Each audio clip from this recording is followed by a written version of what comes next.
Welcome to another episode of the Rankum Podcast. Glad that you have joined us. You can follow us on Facebook, Twitter, and YouTube at Rankum Podcast. We are also available wherever you download your podcasts. So give us a 5-star review, subscribe, make sure you get notifications every time we release new episodes. We are glad that you have joined us again this week, or if you're joining us for the first time, welcome. I'm Garrett Seawright. You can find me on Twitter at Garrett Seawright. And as always, I'm joined by my good friend, Don Garwood. He is at Donnie_G on the tweet machine. Freedom isn't free. No, there's a hefty bleeping fee. And if you don't throw in your $1.05, who will?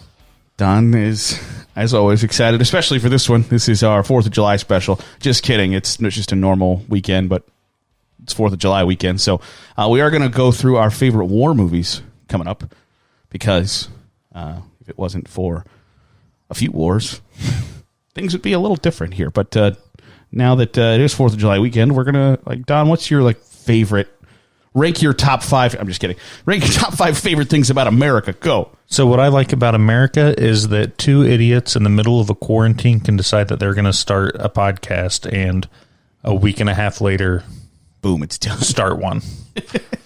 Start a mildly listen to podcast. A completely adequate podcast. There you go. Straight in the middle of quarantine and keep it rolling through. And it's at least through 4th of July. And it's bringing family together. It's true. We get a lot of texts about, sometimes it's breaking families apart. Oh, that's true too. About especially Little Debbie's. Little Debbie's is just an ongoing feud at my house. So I will say that my sister sent a text message last week to our family, all of the siblings. Big group text. And she's like, so zebra cake rolls? Better than Swiss cake rolls, better than zebra cakes. Absolutely. And they don't stick to the cardboard. Nope. So whatever technology that they've developed for the zebra cake rolls, if they could transfer that to the Swiss rolls, then we're in business. That's absolute fact. Your sister could not be more right. Speaking of bringing families together, joining us once again this week on the podcast is my younger brother, Zach Seawright. And Zach, what is your 9 favorite things about America? No pressure. Go. Mount Rushmore. I've been. It's not that great. Well, I haven't. For a guy who claims that he loves this country, he has not seen a lot of it. Me, not Garrett. Garrett has Garrett has a map on the wall that's full of pins of places he's been. I got 4 pins in my map. I've been to West Virginia once. So you said that Mount Rushmore wasn't that impressive. It's cool. It's not cool. It's very cool to go to. But the craziest thing is, as you're driving there, all of a sudden... there's no spoiler alert. You can see it driving up there. You're just, turning a corner and, bam, right there off to your right. What the hell? Put a sign up or something. Whoa, no. Just so you know, it's coming up right here. Right, the only way you know that it's coming up, and it's after you've been there, you're like, oh, that's why they have all those signs that say no stopping and taking pictures and stuff like that. You're looking right up George Washington's nose if you want to. It opens up at 9 a.m. We were driving up to it at 8:45 a.m. to be the first ones in, so we would start our drive back. And there's 3 cars pulled over and families taking pictures from a quarter mile away on the side of the road. Yep. It's just drive. Pay the $11 to park there and go up and get your picture taken. Jesus. Right. But you're right. It's you're turning a corner and then pow, Mount Rushmore. So Zach, sorry for interrupting you, but no, you're what do you love about America? Whoa. Not sure why the Hank Hill. Because you know who loves America? Hank Hill. Hank Hill. Almost as much as he loves Texas. And propane. Yeah. Propane. Actually, I think that's one of the things I like the most about America is the sense of pride as a nation that we have in ourselves. That even with our faults, we still think we're number one, which is it has to be a redeeming quality. If it's a little self-delusional, but it's a good thing to think where you're from is the best place in the world. I feel. I was just gonna I was more expecting they don't got summer shandy in Bulgaria, do they? America, that's more what I wasn't looking for, like a deep philosophical real answer. Yeah, I didn't want a real thing. It's fireworks and hot dogs, hot damn. Well, I do thoroughly enjoy fireworks and hot pizza bowls and chicken wings. Dinner champions, boys. All right. So this week, Garrett, what's your favorite thing about America? They don't have summer shandy in Bulgaria. So your favorite thing about America is what Bulgaria doesn't have? It's summer shandy. Okay. Summer shandy. It's the best thing about America. You finally moved up from Mike's Hard Lemonade in high school to summer shandy as a 30-year-old. I'm proud. No, I moved up to summer shandy when I was like 23. 28. I've been on the summer shandy train for a while. I'll give it to you. But so as we were starting this list, or as we were starting the podcast, as I hit record, Don, it's like, wait a second, number 5 is changing. Right? Yeah, I changed my number 5 and dropped everything else down a couple pegs, and so now. Before, my number 5 and my honorable mentions were on the same tier, but now my number 5 is above my honorable mentions. So we are officially ranking our 5 favorite war movies today. And there was ample discussion before the record button was hit about what constitutes a war movie. For instance, like Stripes featuring Bill Murray from like 1983 or 4 or whatever is a hilarious movie. Is it a war movie? I would say no, it is not a war movie. So we have not discussed many particular movies other than that. So there might be ample discussion about what is and is not a war movie in this podcast. Also, before we start our lists, it seems as if we all feel very, very strongly about our 5 movies. Don was not so strong about his. He was very adamant about 4 through 1. I'm adamant about 5 through 1. These are the 5 best. I am now adamant about my top 5. After my stroke of genius, my top 5 is solidified. So this could be a contentious podcast, or we could all of us have just the same 5. Well, we know orders. That Zach doesn't have one of them because before the podcast started, he shouted, "Well, I haven't seen this movie. Sure would like to." So we know he doesn't have it. And he's already said, I got this one on there. Shut up, Zach. Right. Wait till we hit the record button. So there will be some difference. But for the most part, I think we're going to be pretty similar spaces here. So without further ado, Zach's in the recliner. He's the guest. Give us your number 5 favorite war movie, Zach. Give us your recliner news. Thank you for that. My number 5 is The Darkest Hour.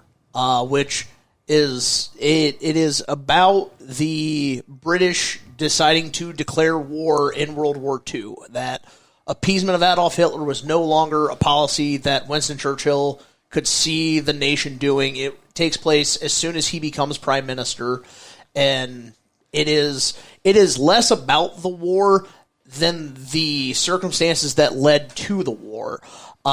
So for anyone who doesn't know, I have a bachelor's degree in political science with a minor in history, so He works at a big box store. I'm currently not using my degree. That's a low blow. I'm sorry. I'm not currently using my degree in my profession. I would like to, so if anyone's hiring, hit me up. If this is how they're finding you, you're probably not on their list of hireable candidates. You probably don't want to work for them if they find you here either. Right, that's true. That's fair. But I absolutely love history, and that is one of the things. Like all of my list are things that happened. Don was talking about we could do like fictional wars if there's like a good war story. All of mine are, all but one are based on true events. So like the characters are based on. Oh, okay. Events. I was like, all 5 of mine are based on true events because I live in the real world. all 5 are based on like true people or events. Counting like The Land Before Time is a war movie. The war between the leaf eaters and the sharp tooth. Yes, like, what in the world is going on in that recliner? Absolutely, but just because Gary Oldman was absolutely fantastic, absolutely earned his Oscar as Winston Churchill because like the prosthetics makeup that he had to wear, I'm sure he had to sit in that chair. He had to wake up at 3:00 in the morning just so they could start slapping it on him. But the special effects are great. The story is absolutely fantastic, and it's shot beautifully. So The Darkest Hour is my number 5. Don, what about you? So my number 5, this which was the just quick added, quick change. It is a 1989 classic, Glory. Oh, you didn't have Glory in your top 5? Didn't have Glory in my top 5. Then I thought of it, and then bumped it on up to... So wait, Zach, you don't have Glory in your top 5? I do not have Glory in my top 5. Jeez, I'm criminy. Kids, what are we doing here? Well, I'm putting Glory at number 5. So Denzel Washington, Matthew Broderick, Morgan Freeman. Roderick? Yeah, I said that. You said something like that. So I won't go too in depth about it because obviously Garrett has it on his list somewhere, unless he doesn't. No, you're absolutely right. This is one of the top 5 anime betrayals of all time. But Matthew Broderick is all-star cast, injured at the Battle of Antietam, and gets a promotion, and he gets put over this regiment of African American soldiers. And the stuff that they go through on there. And the one scene that I remember from the movie is, I think it was Denzel Washington. Denzel Washington. I'm talking all over myself here. Denzel Washington runs away, goes AWOL. They catch him, bring him back, and have him flogged in front of the entire regiment. 54th Massachusetts. Right. And it comes to find out that the quartermaster was racist and wouldn't give them shoes, and so he was going to run off to go get shoes for everybody in the regiment. Essentially, he just sits there and gets whipped and whipped and whipped, and finally one single tear runs down his cheek as he just stares at Ferris Bueller. Right. So yes, we will talk more about Glory coming up. It is a damn shame that I don't know how I forgot about that. We're literally talking about Morgan Freeman being in the movie Glory before this podcast started. And it right over my head. I very rarely tell you this, Zach, because it's usually not true, but you're better than that. You're better than that. My number 5 is The Patriot with Mel Gibson. Fun fact. The Aunt Sarah, something like that. Yeah, it's the same house as Forrest Gump's house. That is true. Yeah, true fact. The Patriot. It's the Revolutionary War movie where he is, the ghost who kills all these British soldiers, and it's just him and his kids shooting up everybody in the woods there for a while. Aim small, miss small. You got to live your life by aim small, miss small. Literally said that at work today. Aim small, miss small. And then there's one of my favorite parts of the movie is where he throws a tomahawk, and if you slow it down just fast enough, you can see that it's already in the guy's head when the camera pans to it. But it's kind of gruesome. But there's not many Revolutionary War movies. There's a lot of World War II, a lot of Civil War, but not many Revolutionary War movies. So I like that one, and I think it's really, for being a Mel Gibson movie, it's pretty good. Zach's giving me the look. What do you mean by being a Mel Gibson movie? Guy doesn't make great films, okay? He hasn't made any great films recently, but he's got a couple bangers. Films. He's not in great films anymore. Mission Impossible. Because not Mission Impossible. Lethal Weapons. Lethal Weapons. Don't do that. Add an S to everything. Well, he did 7. There's 3 Lethal Weapons. Liam Neeson's. Say there's 57. We're going to go to the drive-ins. Like, damn it, there is not an S on drive-in. Knock it off, what women want. Thank you. Exactly. So Don, now that we've given our number 5s, what's your number 4 favorite war movie? My number 4 is a Mel Gibson movie, but it's not the one you talked about. It's Braveheart. It's We Were Soldiers. Oh. Wind Talkers. I don't know what it is about this movie, but I think a lot of it is Mel Gibson because he's the main star of it. But the whole thing, it's a Vietnam War movie, and it starts off and Mel Gibson gets control of what was it? He was in control of a large group of army of a large platoon, and then gets sent down to the 2nd Cavalry or something like that, and his very first line is "Oh, well, that's Colonel Mustard's battalion," or whatever it was, and was Are they playing Clue? Don't get me started on Clue.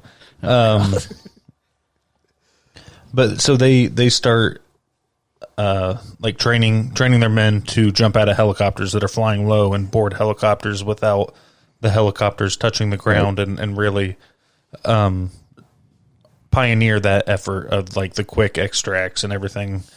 And the first, as soon as they land, they all just land shooting into the woods, and then Mel Gibson's just like, everybody stop shooting, no one's even shooting at us. And then it's just ambush attack after ambush attack, and shows the struggle that all of these soldiers faced with being in super unknown terrain and fighting against an entrenched enemy. And some of the guys who were gone for, I don't know, they were separated for like 3 or 4 days with no water, no food, no nothing, hiding in the mud and under the dead bodies of their fellow soldiers. And I believe it's based on a true story too. And so the whole movie's great, and it's got Mel Gibson in it, Sam Elliott as well. And Sam Elliott's, and it's got from Remember the Titans, the Gary Bertier from Remember the Titans. Oh yeah. That's Good morning, Sergeant. How do you know what kind of damn day it is? Oh, okay. Beautiful weather. What are you, a weatherman? Are you a meteorologist? I'm like, okay, you just can't win with Sam Elliott, apparently. And then at the very that's a recurring thing in every movie he's ever been in. At the very end of the movie, Gary Bertier is not his real name, but he's covered in like mud and everything, sitting there and is shell shocked. And Sam Elliott walks up to him and goes, "Now that's a good day." And that's their wrap it all up. Yep, wrap it all up, and let's hop on that chopper and get out of here. So I've never seen We Are Soldiers. The coach from Remember the Titans was a pilot in the helicopter too.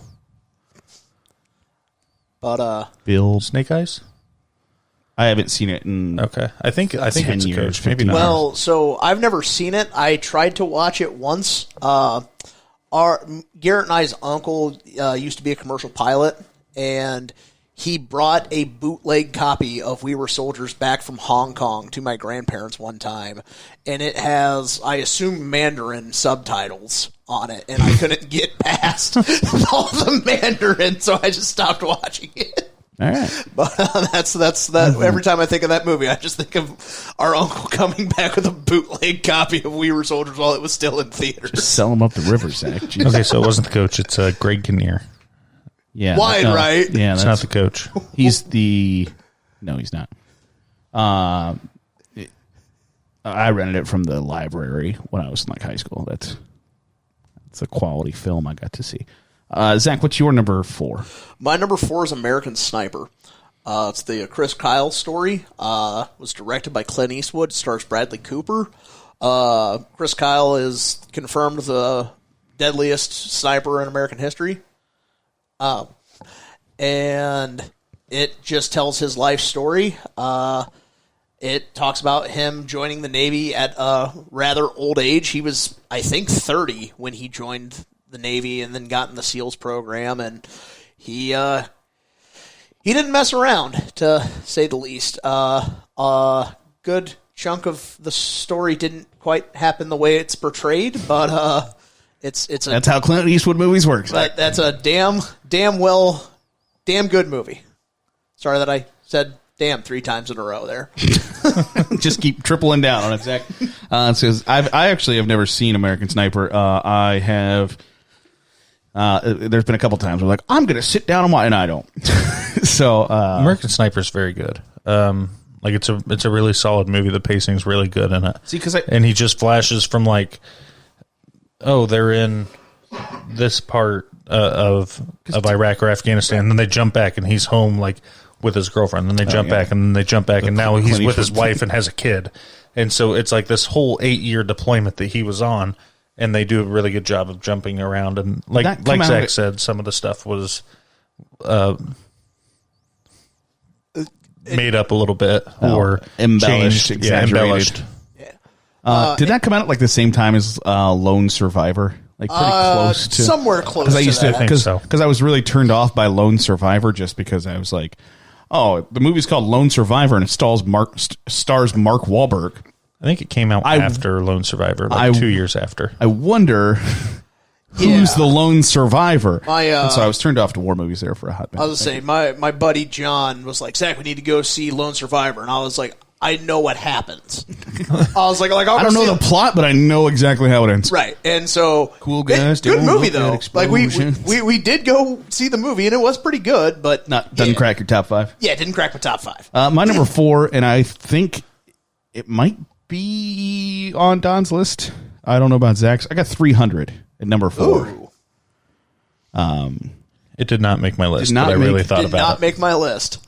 300. I had thought about it. I'm guessing Zach did not. I did not, because I was thinking, like modern war. Well, we didn't say revolutionary. It didn't say American war movies. Well, Bravo 6. Right. Going doc. But, right. I mean, Modern Warfare. I guess I didn't think about an ancient Greek battle. Why not? Great movie. Solid flick. We talk often on this. We talk often on this podcast about quotability. Our arrows will blot out the sun. Then we'll fight in the shade. We will fight in the shade. Oh. And this is Sparta. And then half an hour later, they've got their shields up, arrows are hitting it, and the one dude just starts laughing, and he goes, "What is wrong with you? You had to say it, didn't you? We'll fight in the shade." And it's just raining arrows. That was Xerxes. Bring back your shield, or come back with your shield, or on it. Yeah. There are some great performances. Lena Headey. I was going to say, Lena Headey. Lena Headey is phenomenal in that. Gerard Butler is ripped AF. Right. And that was Gerard Butler's first thing, and then he got a big breakout. He rode that to about a dozen movies, and that was about it for him. But I like the other movies Gerard Butler's in too. I figured you would be like, I love White House Has Fallen, Angel Has Fallen, London Has Fallen. So Olympus Has Fallen. Shut up. White House Has Fallen is Jamie Foxx. That's White House Down. There you go. See? Same movie. Channing Tatum's in another one about something. But 300 is a story that I would never, ever know about. Yeah. If it wasn't for Zack Snyder being like, I want to make a movie about this. Is that Zack Snyder? Yes. Yeah. Really? Yep.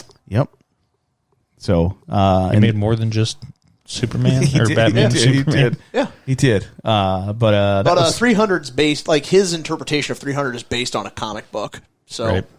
Well, and they use like a specific filter to kind of give the movie that certain look, and there's all the blood is animated, so there's never any blood on the ground, which is weird. It's interesting how much, how many like monsters are in that movie. Yeah. Like the oracles, and then half of Xerxes' armies are just monster people.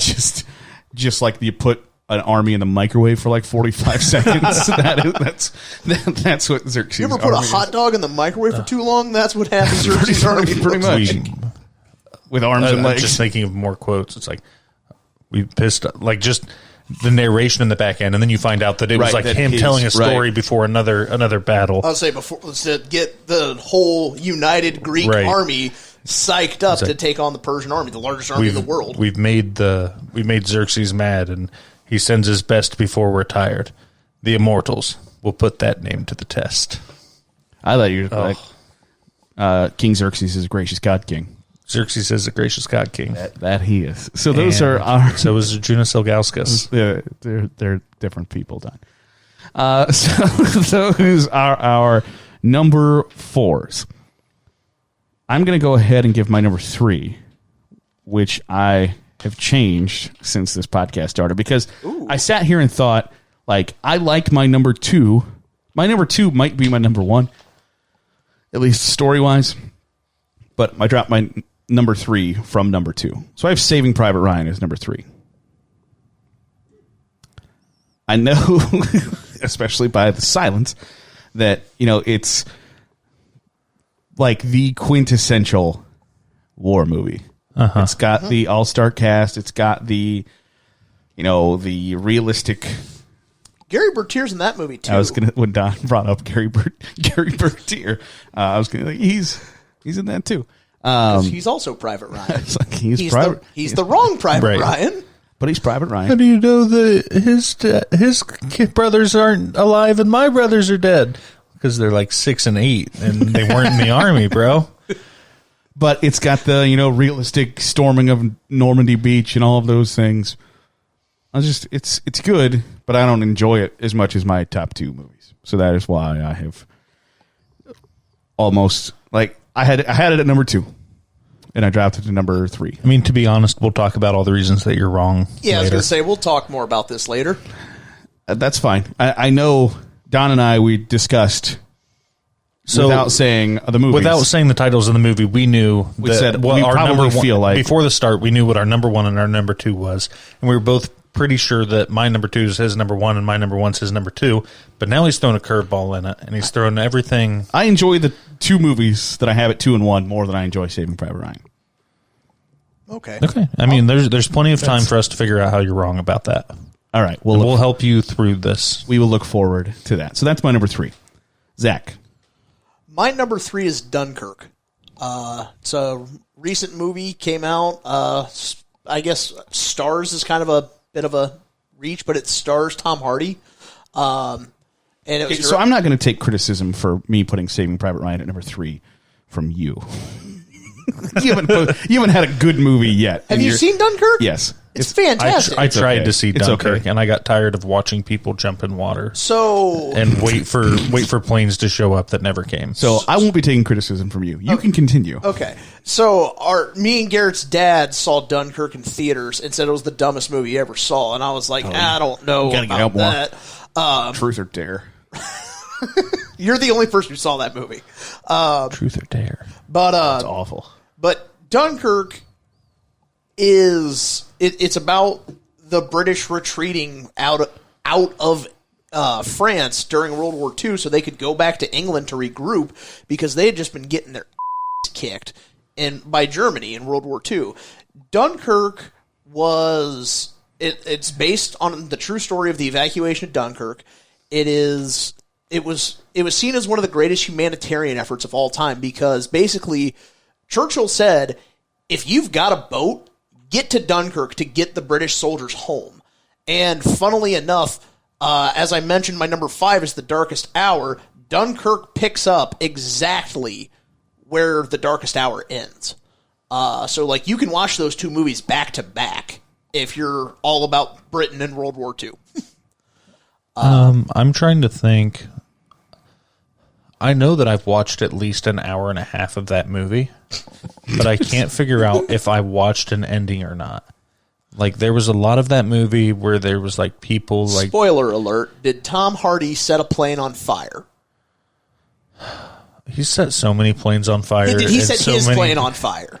Did he land his plane and set it on fire? That doesn't seem like a thing. To be like, I'm mixing up Dunkirk and Lawless. No, Don. Those are 2 very different... Then you probably didn't see like he Tom Hardy's in the with water, the mask, right? He jumps in the water and he like hides underneath the bridge. I'm gonna save Britain. Oh, see, he sets his plane on fire in Batman. In The Dark Knight Rises. So Ben Roethlisberger's playing quarterback for the British, right? And the whole field just that's Tom Hardy, right? I'm not mocking you that much. So. Does Tom Hardy get on like a fisherman's boat with like an old guy and his kid, and then they like take him to a dock and then he goes back? No, that's somebody else. Okay, I stopped watching at that point. Okay.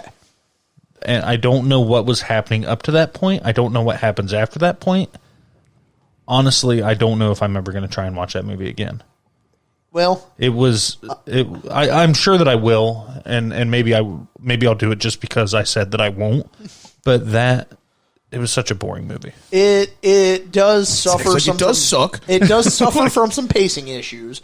But again, you don't even have glory in your top 5. I'm pretty sure it's 15 minutes of people sitting back to back on a beach so that they can sleep. As they watch planes strafe the beach 100 yards away, a plane strafes the beach, and then nothing for another half an hour till a boat shows up. Yeah. And then a guy got out of that and then went back, and I'm like, okay, I'm done.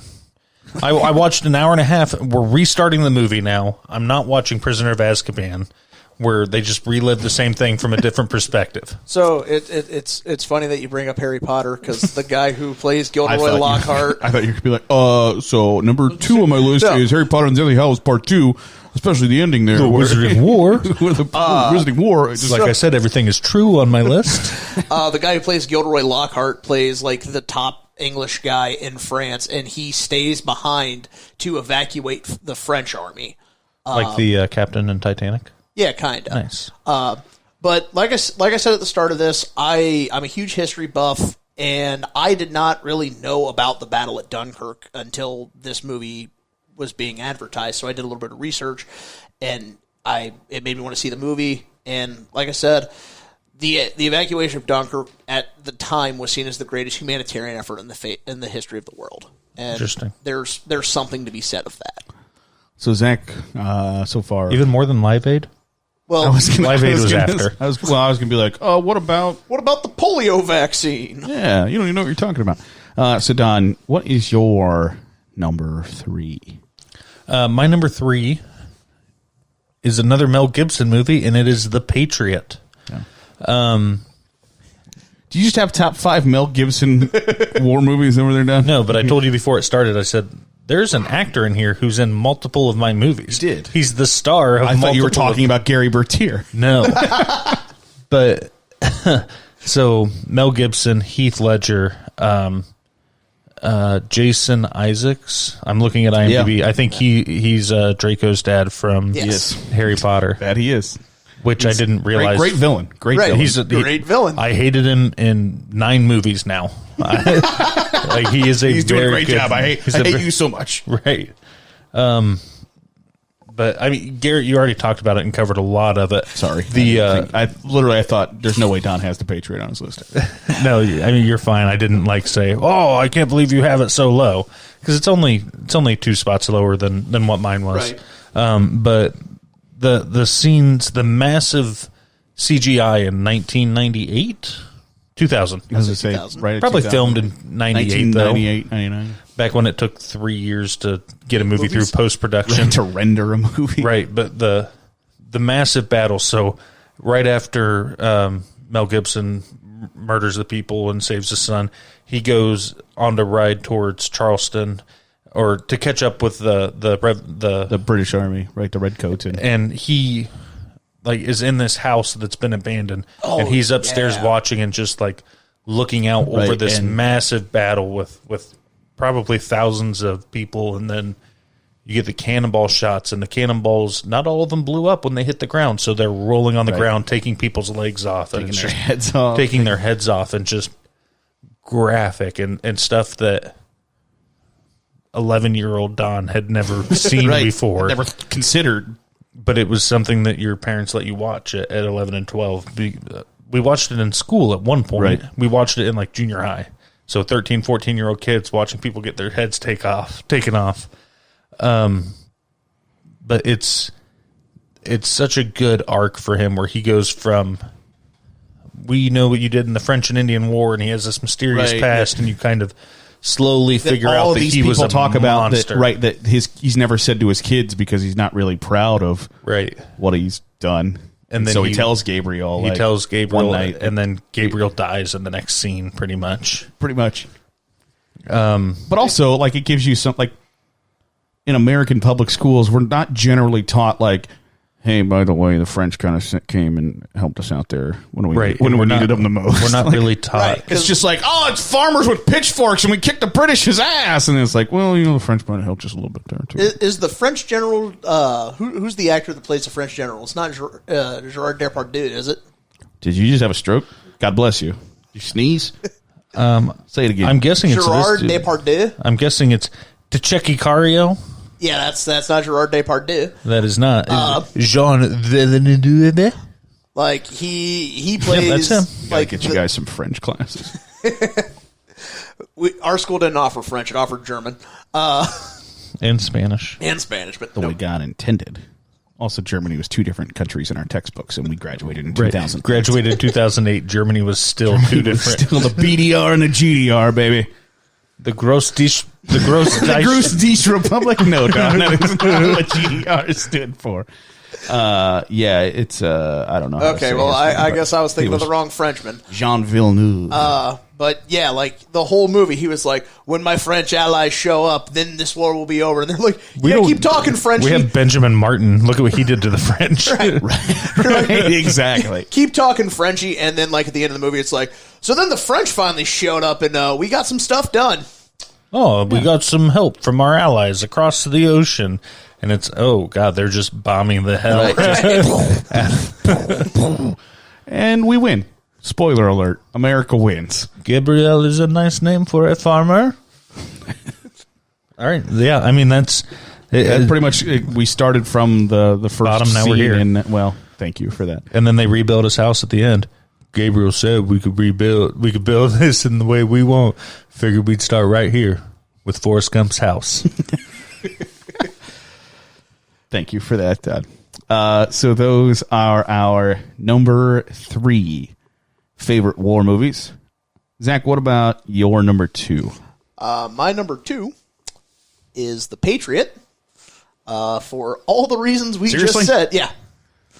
See, I thought you guys were going to just flat out just... No, The Patriot's such a good movie. So, it's great. So I actually forgot to have The Patriot on my list till we started recording, and I nixed a movie so hard that it went from my number 2 to off my list. Is it only off your list because you'd already rattled off some of them?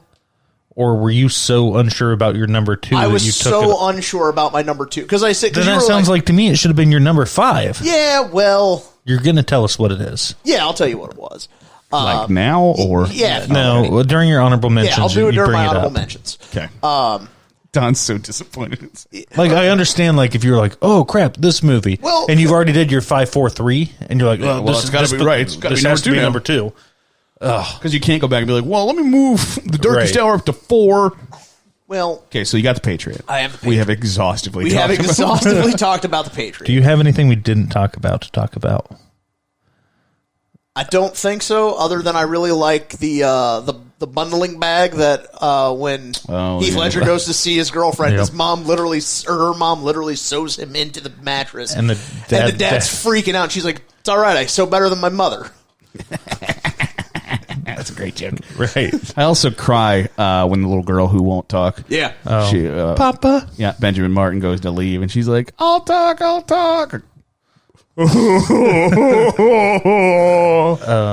Right. I might cry about it right now. Honest to God, I'm just crying ugly about it right crying now. during the Yeah, podcast. God damn you, Bernice. That's me. What It's is just, she doesn't say a word for so long. the one dude who kills himself because his wife and kid got killed? yeah. He was Oh, he was yeah. he was really good in the movie. yeah. Up until the point that he killed killed himself. But he was kind of like a comedic relief throughout the movie. Right. He just randomly Yeah, we eat anytime the there's dogs. any kind of tension. That's true. Well, yeah, we eat the dogs. Dogs fine eating. Like what? They're just messing with the preacher. It's anytime you keep the clergy on their toes, it's a good time. Clergy on their toes. So my number 2, I got Glory at number 2. And honestly, I when I started to type this list out, I had Glory at 1. It is a absolutely phenomenal story that, again, people would not know unless people wouldn't know about the 54th Massachusetts if it was not for Glory. And that's kind of unfortunate, but the cast is great. All-star cast. And that was, it's Smash Mouth. it's a Smash Mouth cast. But all of the performances are great. Cary Elwes he's not on board at the get-go, and the fact that he comes all the way around, and the fact that Robert Gould Shaw is this great leader that, damn it, we want to fight, let us fight. And the first time they're like, hey, you want to fight? By the way, all of your guys are gonna die. Right. All right, we'll do it. What? Okay. have you seen- And he's like, I'm going to be the first one up there. I'm going to lead them. Right. And then there's all that. the colonels are in the back, and Right, he he's like, jumps "To on his hell with horse and is this. like, let's To go, hell boys. with this. Let's go, 54 Massachusetts. And then there's that Come great. on, 54! There's that great scene where you can see all of the firefighting and all of those things going on, and there's that gigantic music playing, and all of these guys come sliding back down the sand, one after one after one, that they did not make it. And then, and then at the end of the movie, they raised the Confederate flag because their mission was not successful. Yeah. That, they died in that moment for nothing, but they fought for the idea of a United States. That has to count for something. That it do. So the movie South Park, Bigger, Longer, and Uncut, at one point they do Operation Human Shield, which is essentially the same thing that they did in that Civil War. It's like, we're going to have all the black people push out in front so that these soldiers can actually fight. And that when you said hey, your regiment's going to lead and we're all going to be behind them, that's what it made me think of, was just Operation Human Shield from South Park, Bigger, Longer, and Uncut. And then he says, have you ever heard of the Emancipation Proclamation? I don't listen to hip-hop. I don't listen to hip-hop. I just, the sheer, I don't know, the sheer... Does that count as a war movie? See, I thought about that. I thought about it. But just here I give this impassioned speech about why glory's great. And you're like, yeah, so in South Park, Bigger, Longer, Uncut. What? That's what you think about? Don, where are you going with this? That's what you think about? Okay. So also there was I tune out most of what you say, so I only get a little bit of it, and I don't have feelings or anything. So thank you for just saying that right to my face right now. I appreciate that. Don, what's your number 2? Because I'm 89% sure that it's my number 1, so I figured I'd just let you go first, and then I'd pick up the pieces. Yeah. So my number 2 movie is the movie 1917, which is just a phenomenal movie. It is a masterpiece of film. Of cinematography. Correct. Holy crap. It's all... If you don't know about it, if you haven't seen it, I have not. It's a movie shot in quote-unquote one shot. There are no camera breaks in the movie at all. From the time the movie... There's one very noticeable, an hour and 40 minutes in, where the screen goes black, and then they pick it up. Even that, there's a reason. But you can see where the cuts are. So I've seen it twice. I watched it in theaters while I was traveling, and then I watched it in theaters while I was traveling again, just because I had nothing to do and had to kill a weekend in a hotel room. And so the first time that I watched it, I just let it take me away. And then the second time, I would look for cuts in it, which they're still hidden. But the way that they do it is they're following these guys running across essentially Europe from one end of the American line to the other end of the American line to send a message. And the way that they do the cuts is it's they're running through a woods. Okay, this frame is 100% tree. We're going to cut in this tree and piece together our next cut. Or they're climbing up a hill. Blew up, and while the shrapnel and stuff is covered, the dirt is covering the screen. Right. So when it goes dark, but there's still, it's 15-minute segments of you got to get this right because this is the cut. Watching them do the filming, if you've seen the behind the scenes on it, is so crazy. And they can only film. It took so long to film because they can only film at certain parts of the day because they can't film. Hour-long segments. Right, and where they were filming, well, they could, but, you can't, if the clouds come over, you got to cut. Right. Because now you have clouds in this shot, you didn't have it in the last shot. Right. So it was ridiculous how much thought and practice had to go into this movie. And it's got fairly unknown people in it, but you know who they are. So you sit there the whole time going, I swear to God, I know who that guy is. And you're like, oh, he's King Tommen from Game of Thrones. And then at the very end, you're like, oh, crap, it's Robb Stark from Game of Thrones. Right. And then you're like, Benedict Cumberbatch? That's Benedict Cumberbatch. From Sherlock Holmes? That's where you Doctor know Strange? That's where Doctor Strange? Benedict Cumberbatch. But yes, and you sit there and you're like, I know who the hell that is. Who is that? The only thing that I don't like about 1917, because it is my number 1, spoiler alert, is that it gets kind of video game-ish there in the back half of the movie, that it's one dude running through this town and he's got 4.5 bullets and he defeats the entire German army or runs away from the entire German army. It's hold on. They got spotlights. There's 2,000 of them. There's no way in hell you're getting out of this town. but he does. Right. Like, it's just... And then it as gets soon a little as he gets out of the ridiculous. town, they're like, well, they lose aggro on him, and they're like, well, back to business as usual. Right, like... We're not going to chase him at all. That one man... So that's the only thing I have. But The last scene, and I'm not going to spoil anything, but when he's running at the end of the movie... it's just... Right. And then, so he ad-libbed a little bit on it when he, like, goes out and starts running into people. Right. He wasn't supposed to do that, hit but people. he's like, oh, I'm going to run into these people. We're both going to fall down. Right, because, well, it's this whole it was in realistic... the trailer, I feel like. It is. But the whole thing is super realistic while not feeling like you're watching a movie. Right. You then can't get to the end and do do do do do do Right. like Chariots of Fire music and everything goes perfectly and he saves the day. Like, no, that's not how it would have happened in real life either. So you got to bump into somebody or something goes wrong. It's like life is not perfect. So and to pretend like it is ridiculous. So that final scene is perfect because that's not how it would have It's happened. perfect because of all the imperfections that Right, are, that are in it. exactly. And honestly, this might jump up at some point to my number one movie, but it's so new that I couldn't justify putting it I above my understand that. number one. Like, when I've seen this movie 50 times, and I'm just as enthralled the 50th time that I watch it than I am the first time, Mm-hmm. then it can be number one. Okay, so that's 1917. It's Don's number 2. It's my number 1. It's what we before the episode we had said. I'm debating between these two, and the only reason I had Saving Private Ryan at number 2 was because I thought like you can't not have it there. Right.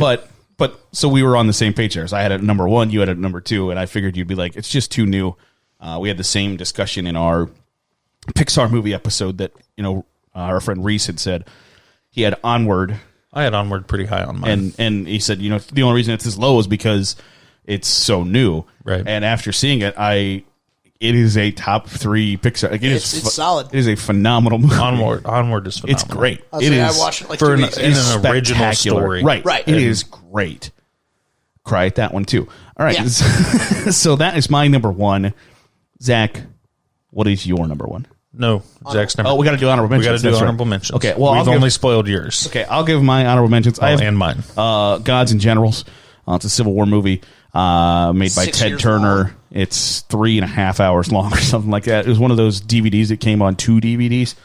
So that was, or no, it was on like the top 4 and VHSs. it was on top and bottom. So you had to get you had to Flip it. oh, right. Okay. So which side does my DVD player read?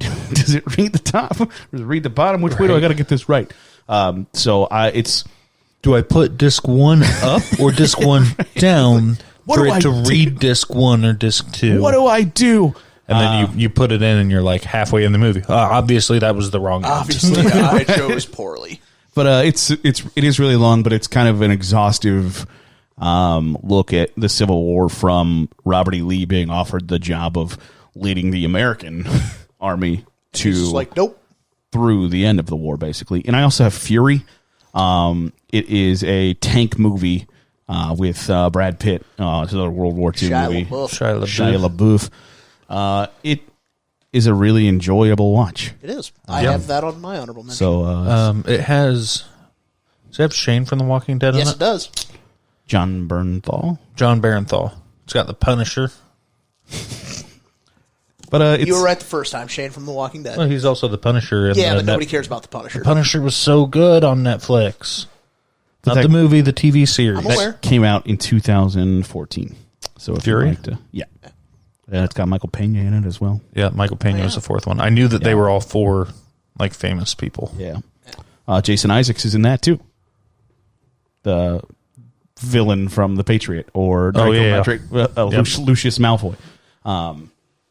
So those are my honorable mentions. Zach, what about you? So my honorable mentions, like Garrett said, I have Fury because it is just a fantastic movie, great story.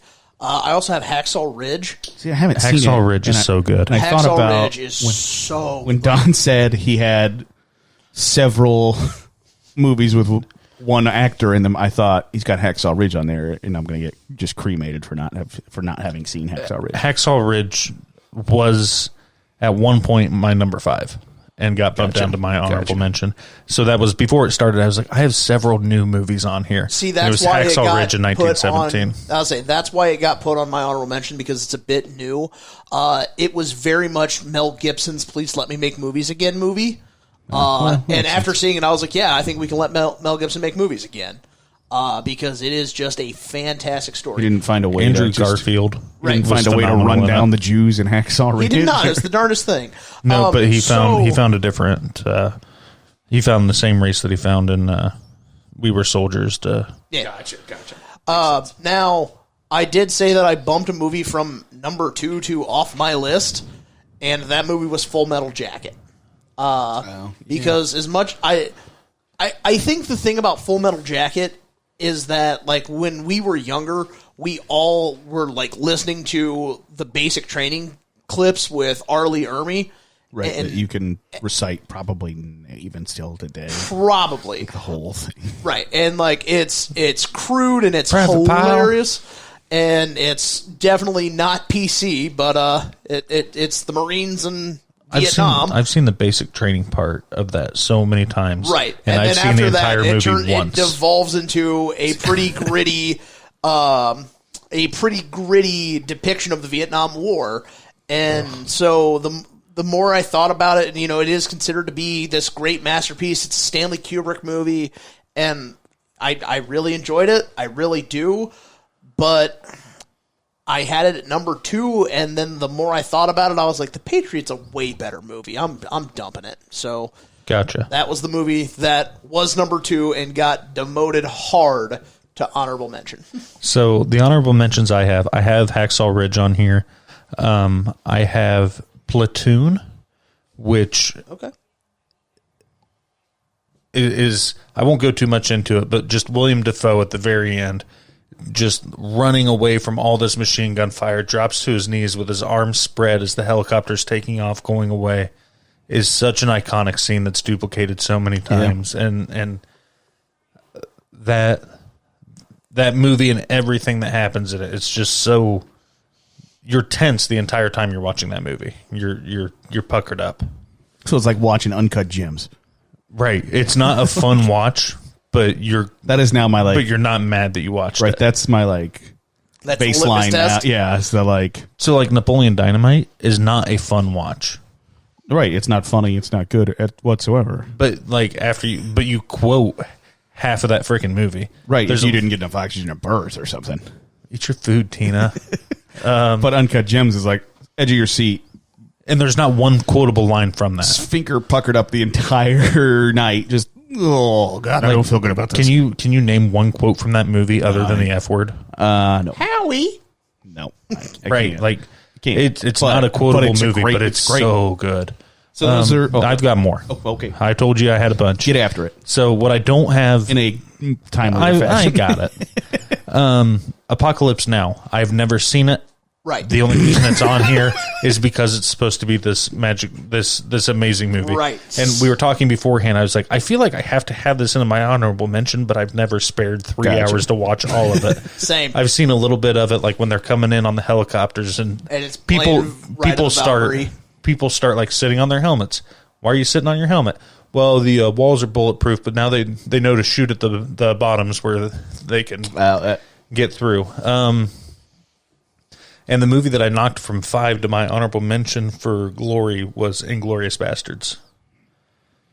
Okay. Which I would consider a war movie. It was the one that at the beginning I was like, I don't know if it's a war movie, but it is a war movie. It takes place, it's army peoples in wartime doing war stuff. Well, so is like Mulan. Right. Yeah, you could use Mulan. You wanted to put Mulan as a war movie. Well, I need to change my number 1. Also, if you Google top 20 war movies, Inglourious Bastards is consistently in the top 15 of all-time war movies.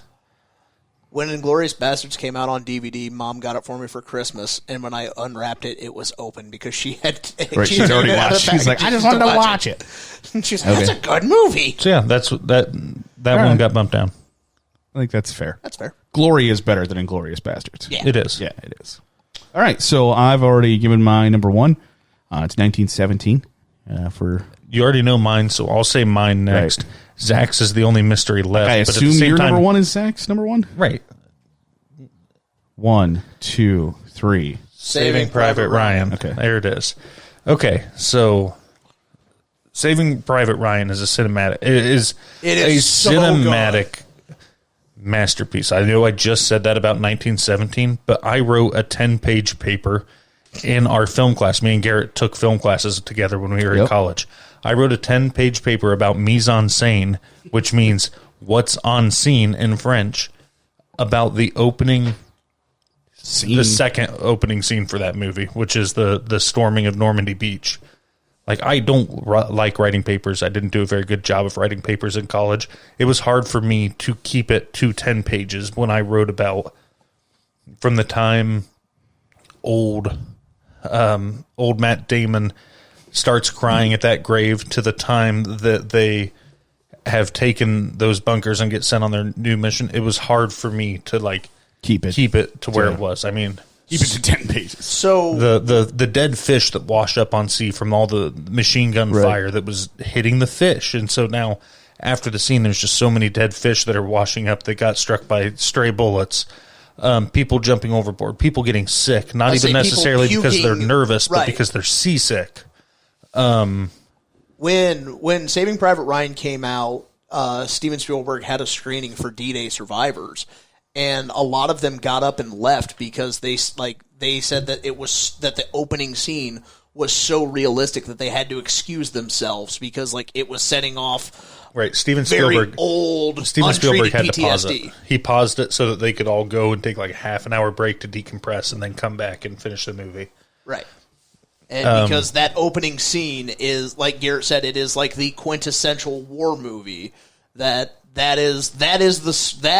opening scene is the litmus test at which all other war movies are judged against. They used 100% of the live ammunition. They used 100% of the existing functioning fortifications, D-Day boats. Right. They went out and they got every existing boat that would work and used it in that movie. So the 10 that you see are the only ones that are left. They had to get a bunch of guns from collectors and stuff to use to make normal replicas and stuff like that. It was the IMDb page, trivia page for that movie is forever long. I'm assuming that most everybody's seen Saving Private Ryan. Right. The sniper from that movie, the guy who he's left-handed and he's quoting the Bible. You put me in this sniper rifle up to and within 1 mile of Adolf Hitler. War's over. We're going home. He was also the voice in the video game Prototype, but he was the conscientious objector / media person in We Were Soldiers, taking pictures and at one point in We Were Soldiers, where's the beef guy? Sam Elliott tosses him a gun and he goes, "I'm a non-combatant. There's no such thing today." Right. But he is very good in this movie. Vin Diesel got his start in this movie as the guy guy who picked up the little girl and got sniped. And even when you look just at the hate Upham. When you look at the cast on IMDb, you have to scroll 3 or 4 times to get to Paul Giamatti. Right. That's how good the cast is, that you just keep scrolling and you're like, holy shnikes, I forgot even Paul Giamatti was in that movie. I forgot Vin Diesel was in that movie. I forgot Vin Diesel was in that movie till Don said something. The Upham is in that movie, and he is supposed to represent, everybody hates Upham. He's the reason that Parker got killed. Not Parker. One of the guys got killed is because Upham let that German dude walk up the stairs, and then he killed him, and then he let him walk back. You know who Upham is? The guy with the typewriter who is the German translator. Okay. Anyway, he is supposed to represent the normal person in a wartime situation that don't want to kill these people. But he's in like essentially this elite squad and gets multiple of them killed at the end of the movie. But spoiler alert. I'm just kidding. That movie's been out for... It's a 24-year-old movie. I was going to say, it's been out for a while.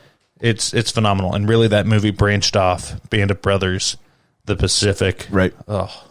It kind of reopened like World War II storytelling. Like, hey, why don't we tell all of these stories? So, Zach, do you have anything you want to say? Too bad. I feel that Don hit it. One of my favorite scenes in that movie is when they find Gary Bertier. He's the wrong Private Ryan, and a grenade went off, and he can't hear, so he's like screaming.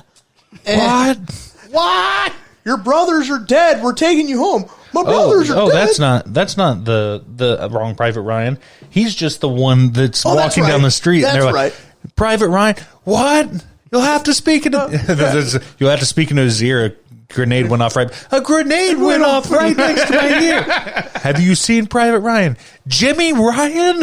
Yeah, he's just down over here. And then Tom.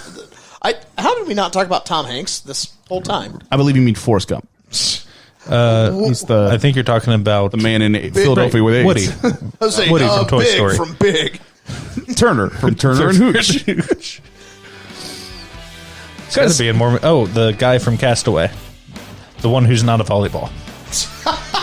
He is not a volleyball. You are correct. I think that's a good place to end there. The guy from Green Mile. John Coffey? Nope. The other one. Like the drink, but spilled. Not spilled the same. Okay, so those are our war movies. I'm about to be verbally chastised in the reaction show for not having Saving Private Ryan as my number one. So tune in for that. And we will look forward to catching you on the next episode. Zach, of course, as always, thanks for popping in the recliner and being our guest. Appreciate it. Don, always appreciate your time as well. Thank you. You can find Don at Donnie_G on Twitter. You can follow us on Facebook, Twitter, and YouTube at Rankum Podcast. Give us a like, 5-star review, and subscribe however you can help us out. We certainly do appreciate it. Reaction show you can listen to coming up momentarily. It's the Rankum Podcast. Thanks for joining us.